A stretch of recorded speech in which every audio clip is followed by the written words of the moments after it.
First சுடு தண்ணி வச்சுருக்கேன். அதுக்கு தேவையான அளவு உப்பு போட்டுடணும். ஃபஸ்ட்டு அதை நல்லா கரைச்சிட்டு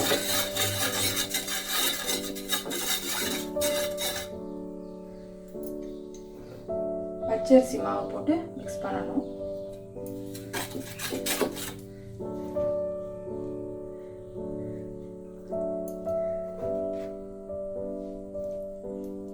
இது வீட்டில் அரைச்சி வச்ச மாவு தான். நீங்கள் கடையில் வாங்கி மாவு கூட செஞ்சுக்கலாம்.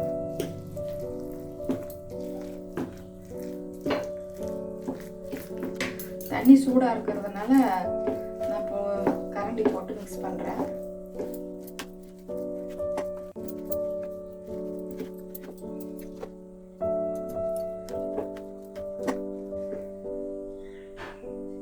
இந்த அளவுக்கு மாவை பிசைஞ்சு வச்சுக்குவேன்.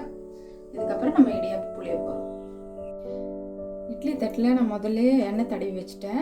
ஏன்னா ஒட்டாமல் வரும், இல்லாட்டி ஒட்டிக்கும். இதே மாதிரி இடியாப்ப தட்டுன்னு கூட விற்கிது, அதை வாங்கி கூட நீங்கள் செஞ்சுக்கலாம். இதுதான் இடியாப்பச்சி. இதில் மாவு போட்டு நம்ம புளிய போகிறோம்.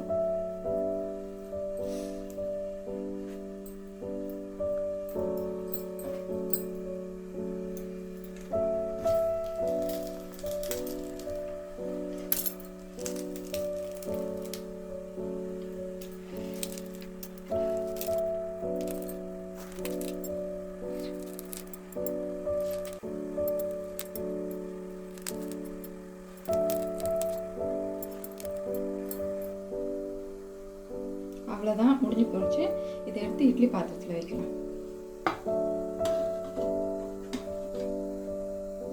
அவ்வளோதான், மூடி வச்சுட்டு வெந்த பிறகு பார்க்கலாம். இடியாப்பத்துக்கு தேங்காய் பால் வச்சு சாப்பிட்டா நல்லாயிருக்கும். அதான் தேங்காய் போட்டு இப்போ நம்ம மிக்சியில் அரைக்க போகிறோம். இப்போ மிக்சியில் தேங்காய் போட்டு அரைச்சாச்சு. அரைச்ச பிறகு நம்ம தேங்காய் பால் எடுக்க போகிறோம். இப்போ அரைச்சதுலேருந்து பால் எடுக்க போகிறோம்.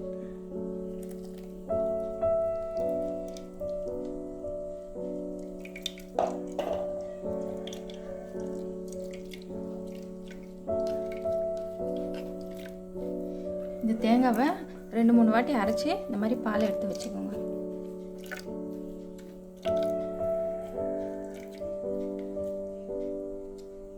தேங்காய் பால் அரைச்சாச்சு. இதோட சர்க்கரை சேர்த்து நம்ம இடியாப்பத்தோட சாப்பிடலாம். இப்போ வெந்துச்சான்னு பார்க்கலாம். நல்லா வெந்துருச்சு. இப்போ பிளேட்டிங் பண்ணிட்டு பார்க்கலாம். இடியாப்பத்துக்கு தேங்காய் பால் ரெடி ஆகிடுச்சு. தேங்காய் பால் ஊற்றி இடியாப்பத்தை சாப்பிட்லாம். நீங்களும் உங்கள் வீட்டில் ட்ரை பண்ணி பாருங்கள்.